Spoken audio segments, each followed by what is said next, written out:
Hello, I'm Ian Williams, President of the Foreign Press Association in New York, and we're starting our pioneering podcasts. Tentative title so far, Outside In Scoop, to indicate that we're looking at the US from an outside perspective, uh, but inside, because most of us live here as well. Or for the time being, until the visa issues with the Trump administration are sorted out. So it gives me a great deal of pleasure to introduce Susan Kang, who is an associate professor at John Jay College and has been a long time member of the Democratic Socialists of America. And this, of course, has appeared in the news because all across the world, Fox Media and others have been castigating our new mayor, Mamdani, as a socialist, which, as far as they're concerned, equals a communist. Hmm. And, we're discovering things like the idea of free buses is Bolshevism, but the idea of free ferries for retired policemen to Staten Island is perfectly okay and necessary. So, we have these contrasts, but there is a deep connection because uh, Zohran Mamdani has actually explicitly acknowledged, and in fact, acknowledged is the wrong word. He's proud of his connection with the Democratic Socialists of America. And the extra complication in New York, which we hope we can go into with Susan, is that he was also backed by the Working Families Party, which is a peculiar institution. The whole electoral setup in New York is very peculiar for most people outside. Hmm. So I think it's peculiar for people on the inside too. Many people don't quite understand it. Yes. Well, I'm pleased to say on that announcement, the Working Families Party actually got more votes on its line for Zohran Mamdani than the Republican candidate on the Republican line. So, and one of the things that's worth bearing in mind is, as far as I recall, to keep a line on the ballot paper, the organization has to have more than 5% of the votes. So the Working Hmm. Families Party has happily passed that, um, despite long efforts by Cuomo to get them off the ballot line. He was inventing spurious parties at one point, Yeah, AstroTurf it's one of the organizations. many things that Cuomo has done that Indeed. has made him really the target of a lot of, I guess, efforts by the progressives here in New York that most people don't know about until now. Now, you mentioned progressives in New York, because New York is a bit of an anomaly compared with most of the US, but not other big cities, in that it has a long-standing progressive and socialist tradition, even if they ran as Democrats or even Republicans in the past. But it's been, perhaps we can, if you could explain the origins of the Democratic Socialists of America and why it isn't the Bolshevik part, they're not Bolshevik infiltrators, and what it means for New York, what it means for Zoran. Well, I'm not the person who knows the most about the history, but the Democratic Socialists of America, I think they were formed probably sometime in the 80s or the 70s. And they were explicitly, I think they might have been part of one of these internationals, which again, I don't know about all They these were different affiliated to internationals. the Socialist International for a Yes. while.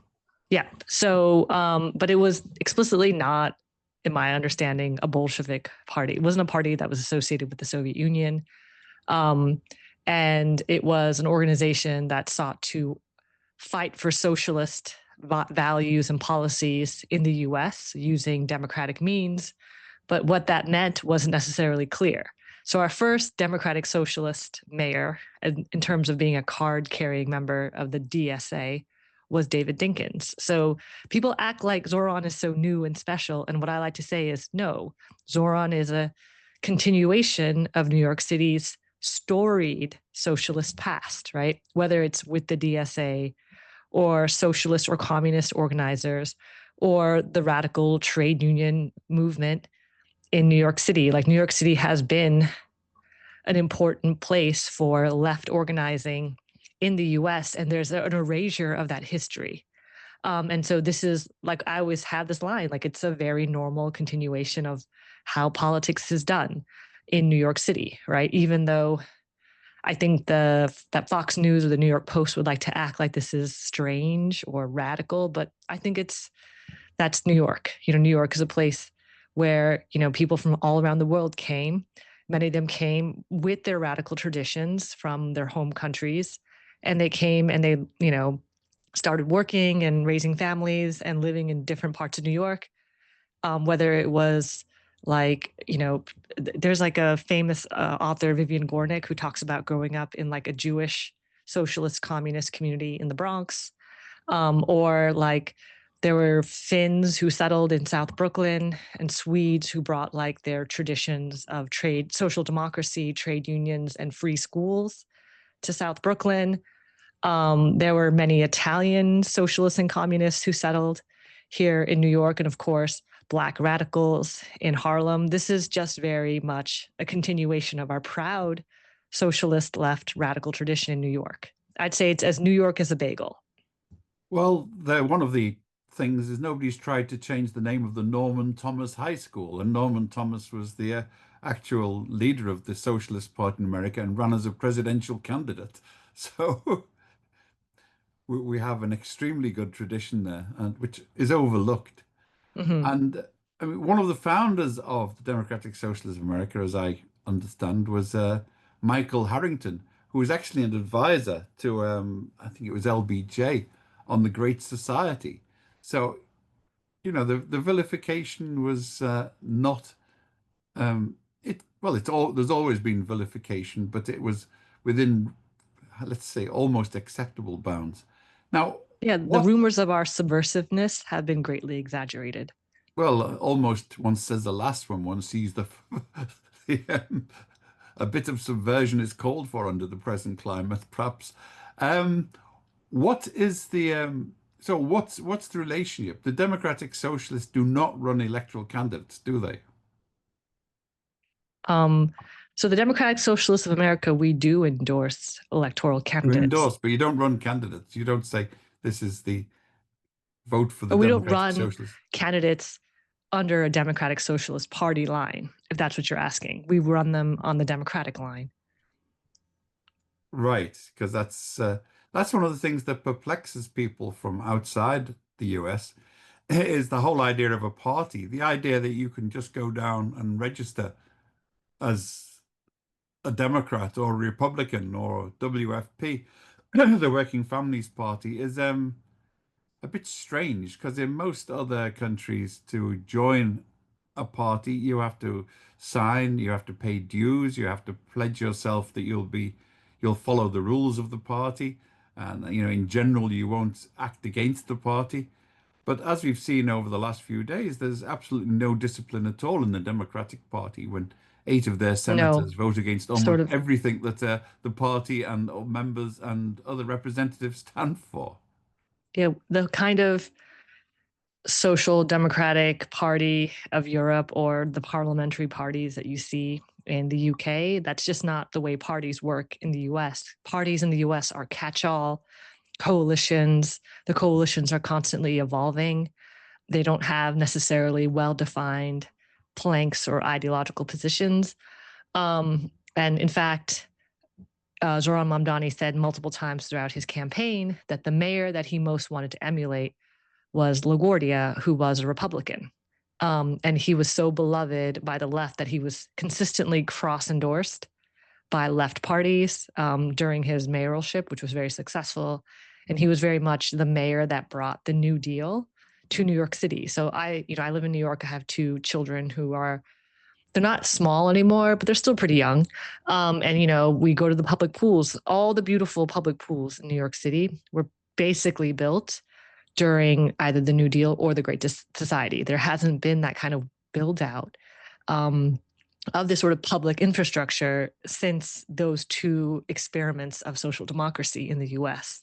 And so, We'll have to forgive him for the FDR, that architectural and environmental monstrosity on the East River. but that's really more of that's not a Roosevelt thing. That was, what's the name of the man, the power broker guy who everybody always talks about?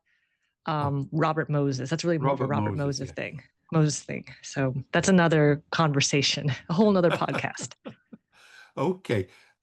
Now this so the Democratic Socialists of America then endorsed endorsed Mamdani as the primary candidate to begin with in the search for the candidacy of the Democratic Party on the line.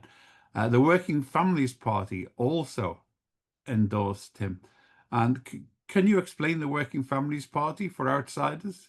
Yeah. So just to take a step back, here in New York State, we have something called fusion voting, which means that candidates can appear on more than one ballot line, and then all the votes are added up together for that candidate. So let's say that, I was if in 2000, I was like, I want to vote green. And then I voted for a green and then a Republican won or something like that.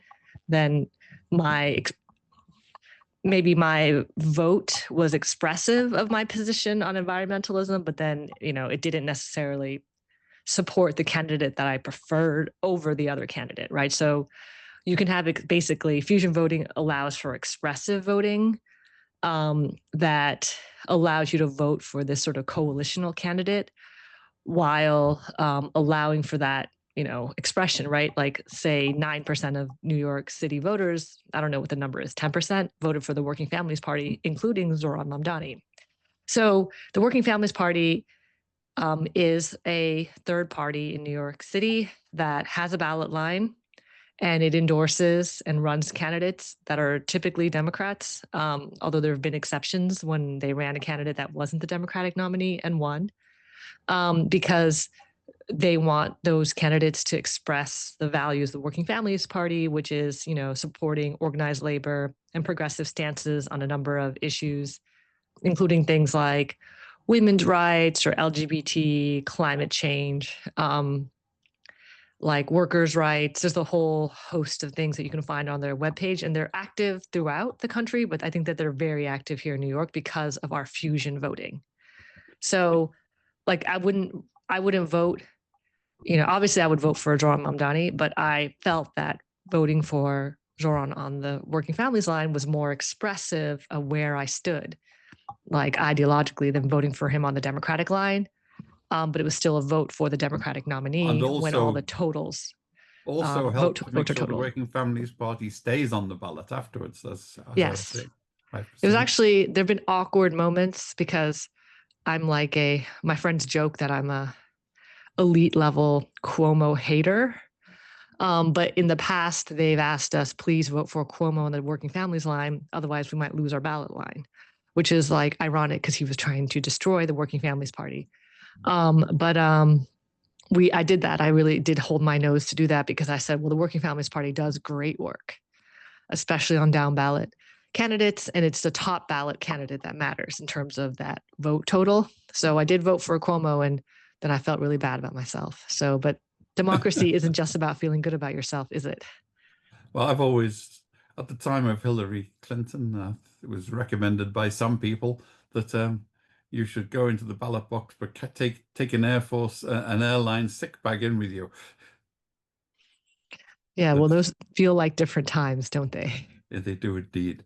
Now, with what look, I think we should before just consider it's probably information to Americans as well as foreign correspondents not used to it, and step back and pause about how the positions have changed over the last 50 or 60 years. That once upon a time, most African Americans in the South would have voted Republican solidly, whereas white racists voted for the Democrats.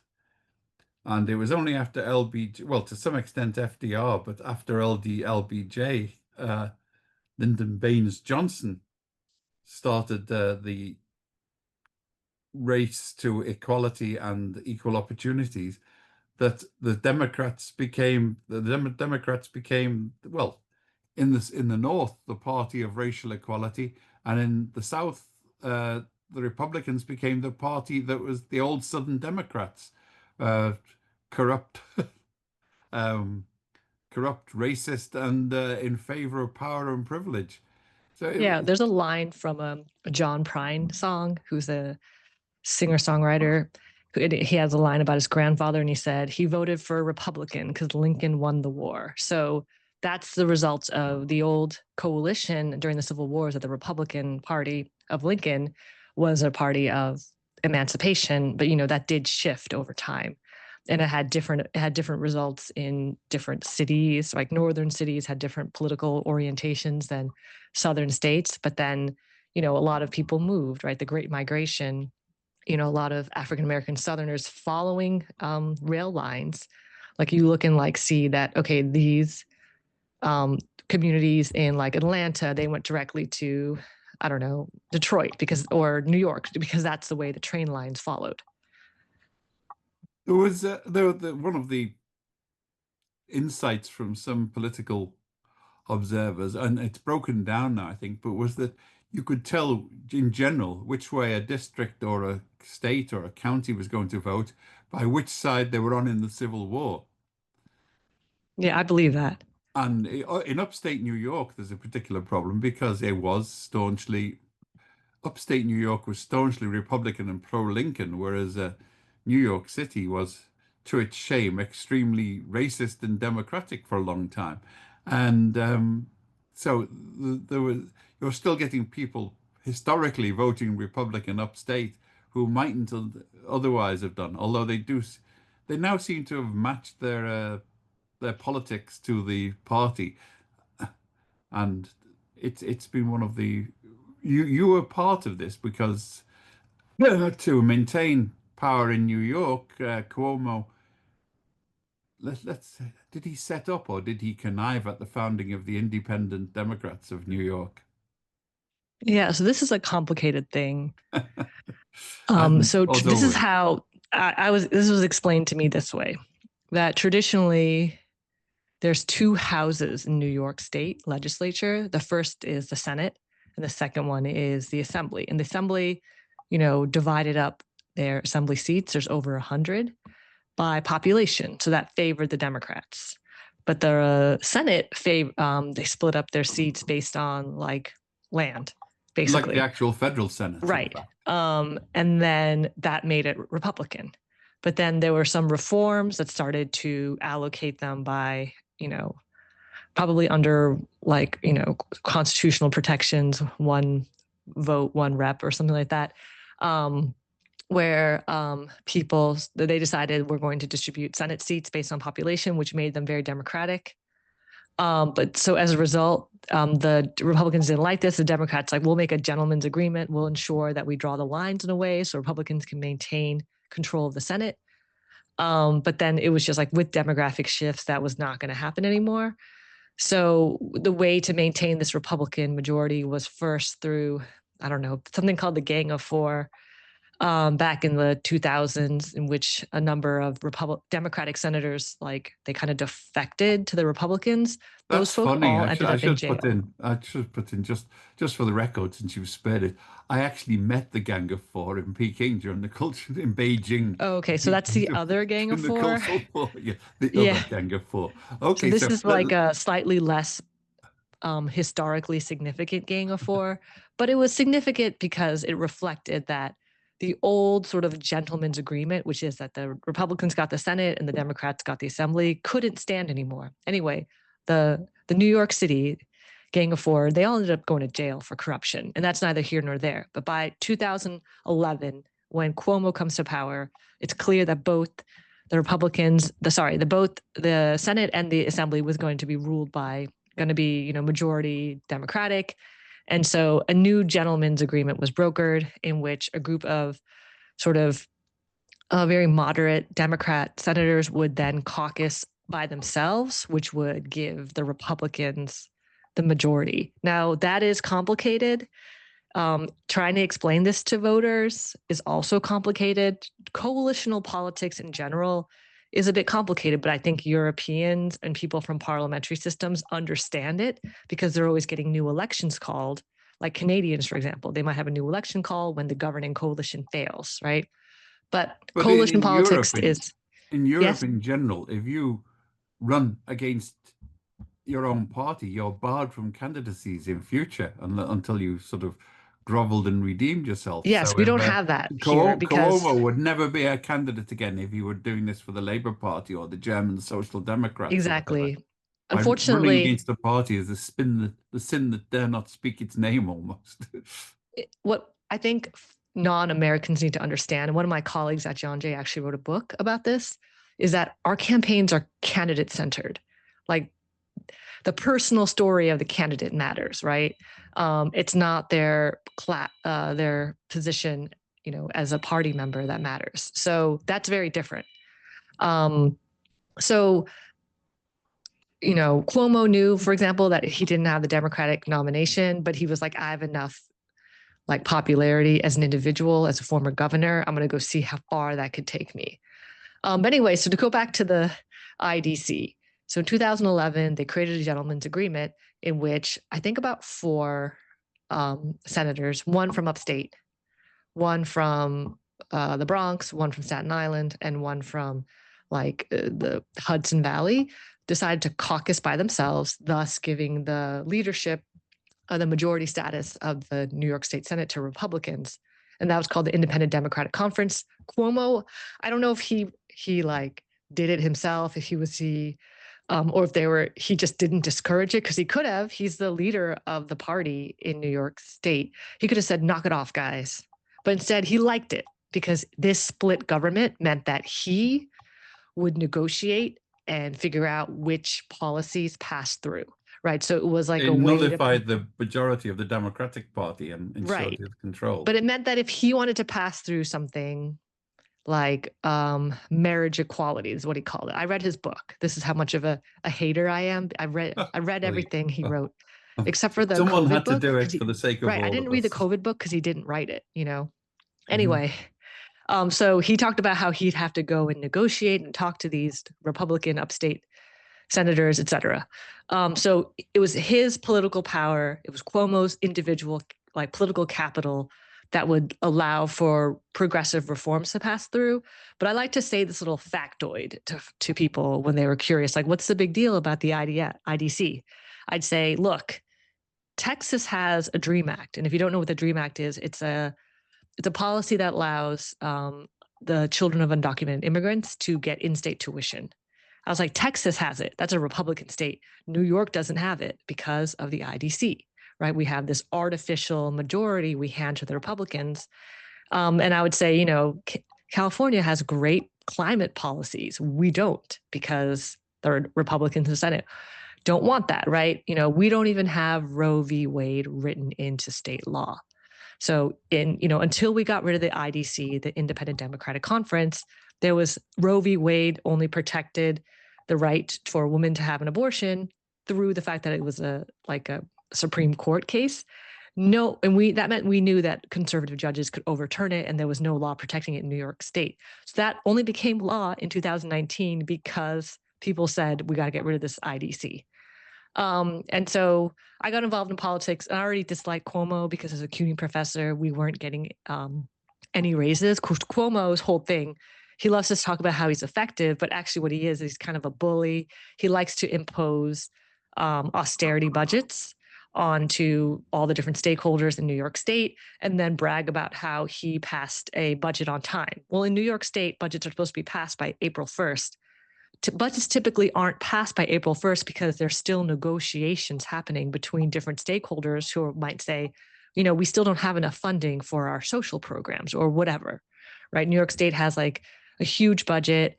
It's I don't know, 200 billion odd dollars, maybe 250. It's bigger than many sovereign countries. Yes. And, through that budget, we do things like provide, healthcare to lower income New Yorkers, or education. We fund universities. We fund things like highways, right? Or one of my friends works for a social services organization for adults with intellectual disabilities. These are all things funded by the state. Mental health facilities, hospitals, right? So schools, the things that states do, right? But New York is a wealthy state. We have almost 20 million people, which again, bigger than a lot of sovereign states, right? And so the budget is a huge responsibility. And Cuomo liked to brag that I got them all through on time because he didn't care about cutting all this funding for a housing program, for example. He did this in 2011, which because he cut the state funds, we didn't get any federal matching funds, which meant that there were now more people who didn't have access to housing. But then it was really annoying because he'd be like, oh, I care about homelessness when he ran for mayor. And we're like, buddy, you got to go look in the mirror to figure out why there's homeless people. Like these were your on-time budgets that you passed with sort of a real bully's hand. He Well, also one did things. aspect which Oh, you seem to have been coy about is the fact that that policy obviously benefited the landlords and the real estate interests here because the housing shortage means higher rents. And yeah, of course. And he had, close ties to real estate. exactly. If you look at he got like over $20 million in what's called independent expenditures, or sort of like you might call it dark money or just like PAC money that he didn't coordinate or control. And Officially. they were looking to protect their interests. So let's move on to Zohran. He is now in the city. One of the things that people who opposed him all along are saying, well, he won't be able to deliver. So they're now going to attack him for delivering the things that they opposed him promising. Um, they're not big on logic, a lot of these people. So what's feasible in what he can do and what he can't do? Okay, so I get this question a lot. And in fact, I heard people say I didn't vote for him because he's so unrealistic. He just is giving a laundry list of like things that sound nice, but he lives in la la land. So to me, this narrative reflects the growing cynicism and decline of confidence in American political institutions. I'm a political scientist. I'm fascinated with this / horrified, right? My own family came from a country where people fought for democracy and died, which is South Korea. So, people sort of, watching our country like slide into this democratic decline is like really painful, right? To observe, but also terrifying, right? Okay, so it's absolutely correct that a mayor by themselves can't just decree things, right? And people are thinking about Donald Trump, right? I think that they have Donald Trump brain because they're watching Donald Trump pass executive order after The mayor executive can't order. pass an executive order, sure. Right. Well, Sure. sure, he can do some things, right? Like he controls, for example, like who gets chosen to be like the head of sanitation, right? He does have quite a lot of discretionary power, but he doesn't have control over things like, the funding necessary for a universal childcare program, right? Or for a free bus program. Those things will require cooperation from the state, which is why all eyes are on the governor. Now, in a traditional, like we'll just call it a Andrew Cuomo view of politics, we'll just take his, ontological view of the world. Yeah, it's not possible, right? Unless you can, unless Governor Hochul is automatically like, yes, let's tax the rich, which she's not saying, right? She's not saying she's saying, increasing taxes are off the table.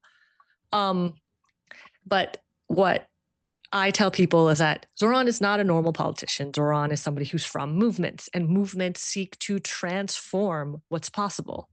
So Zohran's candidacy is linked to a lot of groups, including the DSA, who have taken on, like as their project moving forward, transforming state and city politics in New York. So in 2021, we ran a really successful campaign called Tax the Rich. We didn't run it ourselves exclusively. We did it in coalition with a bunch of other groups. And we were able to increase taxes on the wealthiest New Yorkers, get new streams of revenue, and it was successful. And we did it by doing the same work we did to help get Zohran elected. So if you are somebody who thinks that, well, these things are all pie in the sky, they're not possible, Kathy Hochul is already committed to a universal child care program. So she's not agreeing to raise taxes for it, but she's agreed to it. So, I think it's a very popular program. As somebody who has tried to figure out how to pay for the childcare of 2 kids, and now luckily they don't need it. They're not small. They're, one's in middle school, one's almost 10, right? I'm in a different stage of parenting, but that's a very difficult part of parenting. And it's very difficult for people to afford childcare. And so either people don't have kids or they, somebody ends up staying home, and that's not necessarily sustainable in the long term. And so I think that the childcare is probably going to happen, but it's going to require a lot of work. So the same kind of engaging with people, canvassing, the kinds of pressuring of electeds is going to continue happening. But like the DSA and the organizations that help support Zohran's mayorship know how to run successful, transformative campaigns. So I guess my short answer is that he can't do it alone. But my slightly longer answer is that the people who, the leaders, organizations, the volunteers who are needed to do it are already, they're like chomping at the bit to make it happen. Like so one of my friends was saying on Sunday, like, it feels so weird that I don't have any canvases to do today.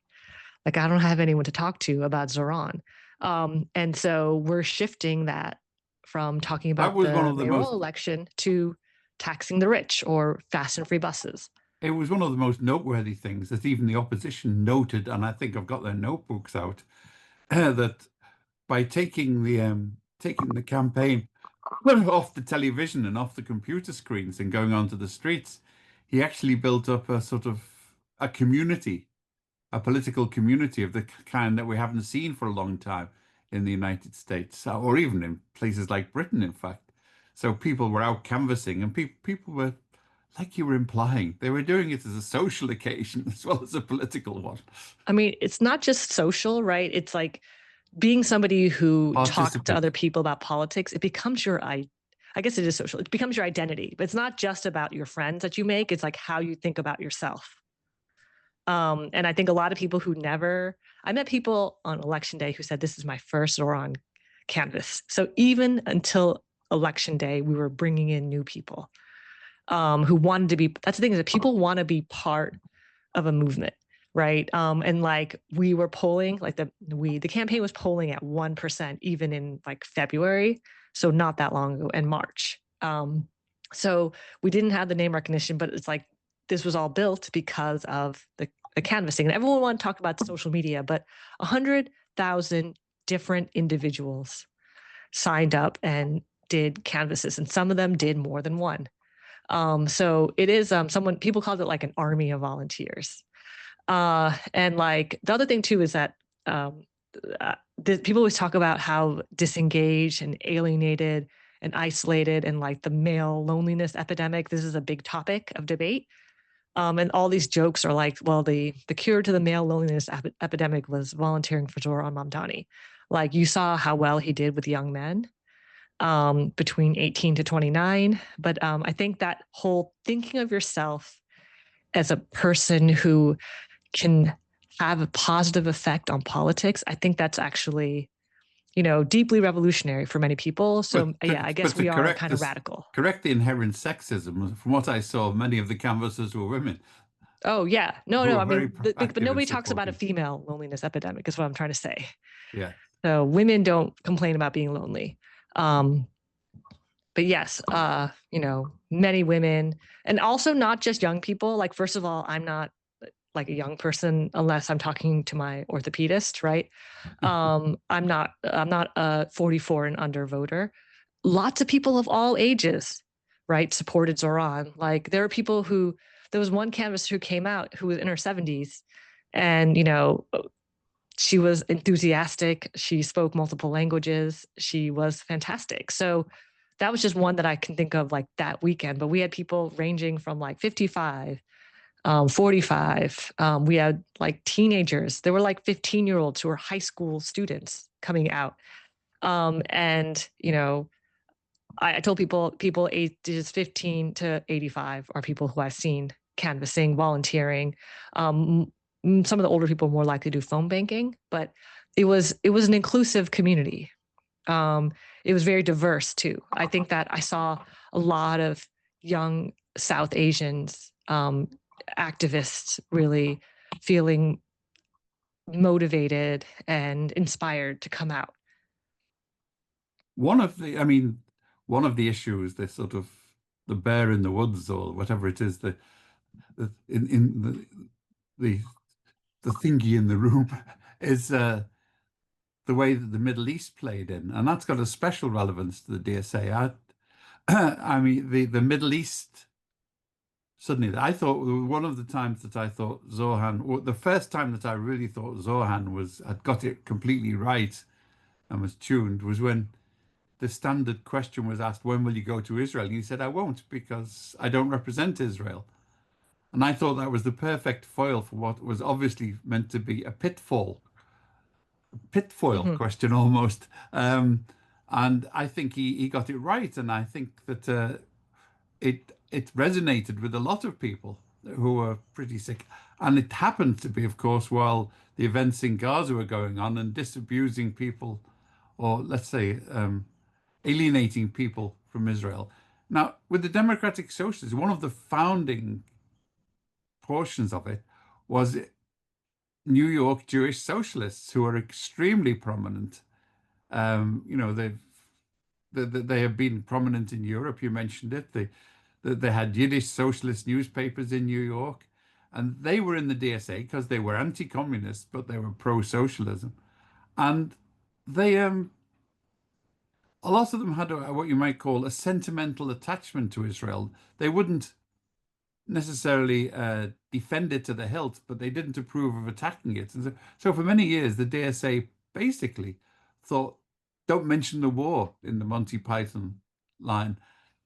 Don't mention the war and it'll be okay. So there wasn't a Middle East policy for the DSA for many years.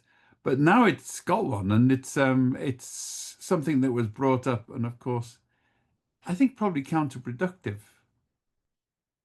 Because if you go to ordinary people and say these these bastards are saying we're not going to send loads of money to a foreign country on the other side of the Mediterranean, for most people that's a plus.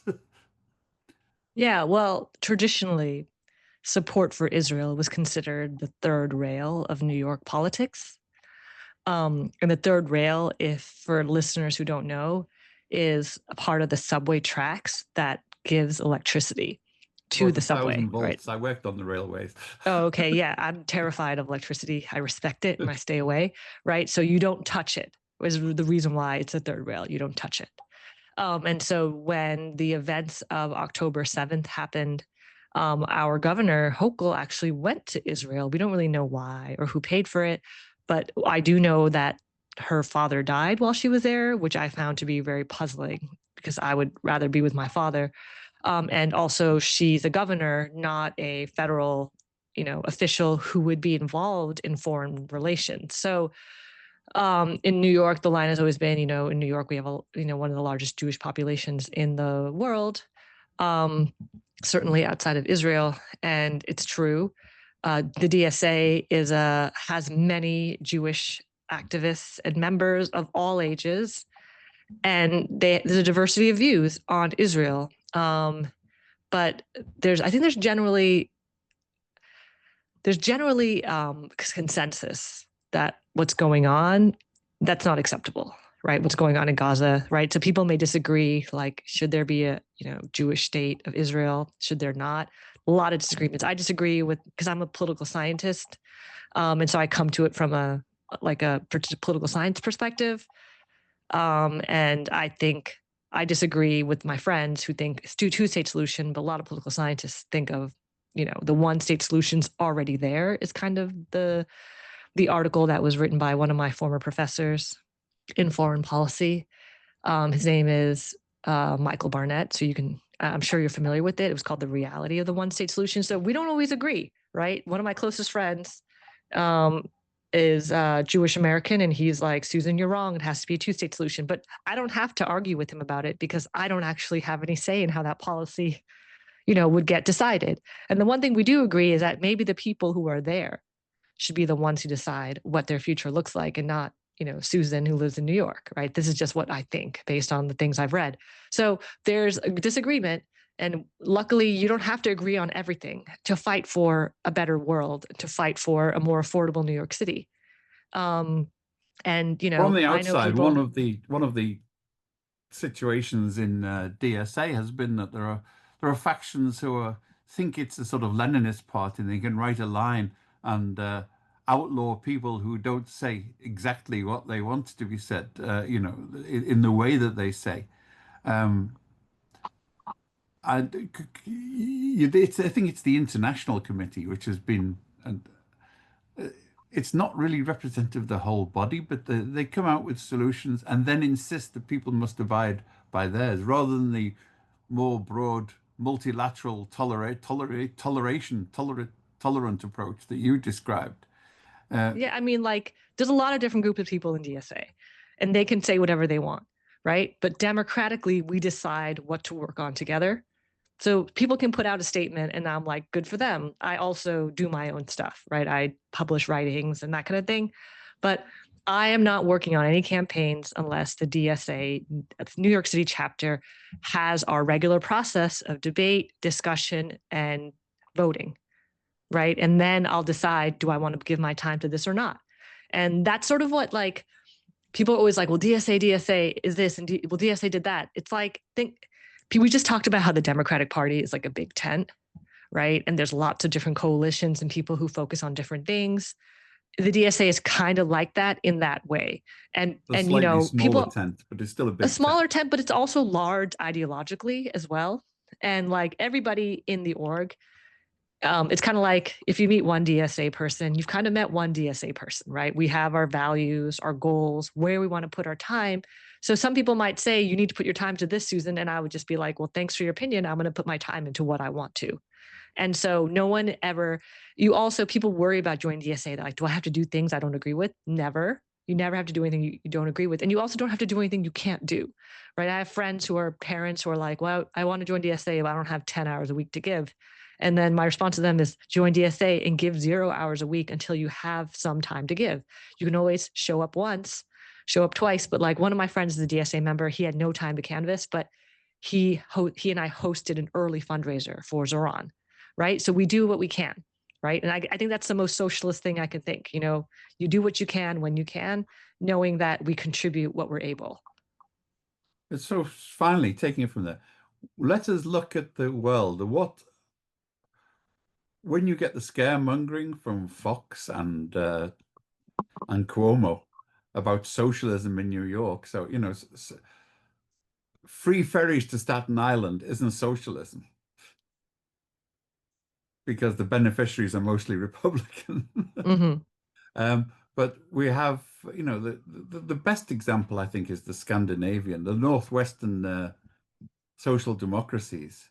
And do, do you use these as examples for Americans that you get free healthcare, etc., free education? Okay, so I think this is a good question. If people ask me where do I see my beliefs, I might say like a better version of like Sweden in the 1970s, right? Because I certainly don't want to be Sweden right now. Like they have they have the most privatized school system in the world. Like I don't like they took the charter school system to the next level. And maybe, right? But better. And so, but like, yeah, certainly things that, that other like social democratic states have, we would like. But I think that the key thing when someone tries to boogie like man us is that recognize that some people who are scared of socialism, maybe they're just not our supporters right now. But lots of people aren't scared of socialism, right? So they can say socialist communists and try to scare us.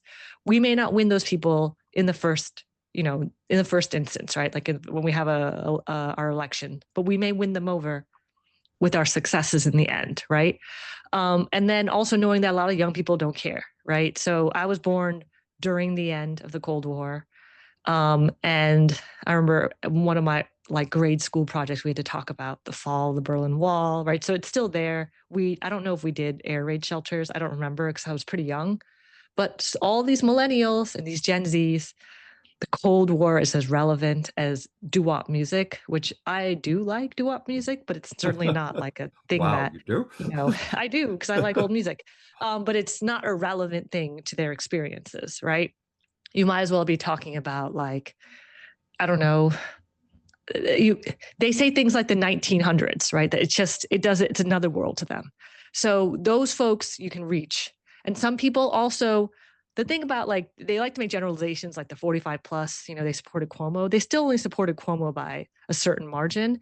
And also lots of older people aren't scared of socialism, right? They're not scared of it at all. Maybe they disliked how repressive it was during the Cold War. A lot of older people think that these ideas are great. And I knocked on doors of people of all ages, and people were really excited. I think a lot of older people want to see young, fresh faces try new things. And so, but like, I remember my son, actually, he's in fourth grade, and that's like old enough to start having like discussions about politics without really understanding what politics are. So he would come home and tell me what he had heard. And then, so one of the kids said to him, "My father says you can't have free buses because who's going to pay the bus drivers?" And I told him, "All right, well, if you ever hear a comment like that again, you can say, well, who pays our teachers?" Like every day, they're surrounded by these teachers who take incredible care for them, working, helping them with their education, and not a single child pays them. I was like, so if you think that, free buses sounds crazy, you go to a free school, right? They go to public schools in the neighborhood. And so my son thought that was really, he's like, yeah, obviously. And I was like, who pays the garbage man, right? Who pays the street sweeper? I was like, our taxes do, because we want to have a community where people are taken care of. And we decide what kind of community we have and how to take care of people, right? It's not somebody out there saying that's not possible. So, um, it's very funny to hear what he reports back, because I know kids just kind of say what their parents say. But we're in a new moment. I think that people are, I like to say that millennials grew up in the shadow of 9/11, so nonstop war and financial crisis, like the 2008 financial crisis, and then COVID and sort of the uncertainties of AI. So their material reality is so different from like Gen Xers and baby boomers. And so, because of that, even when they succeed materially, they're still deeply suspicious of an economic system that fails to deliver promises and leaves so many out. Looks very precarious. Yes. So Before we get even to when they do crypto. well, even when they're making six figures or they advance in their jobs or they buy homes, their politics aren't getting more conservative. And so these sort of material conditions, these political conditions, I think are the reason why, if you look at like polling data, like a lot of Democrats are now saying, yeah, I think I'm a Democratic Socialist, even if they're not a DSA member. So Democratic Socialism polls very well. And there's a lot of trust for Democratic Socialist candidates. And, national level Democrats, they don't want to reckon with this, but they need to. I think it's one of the joyous anomalies that we have the Republican Party effectively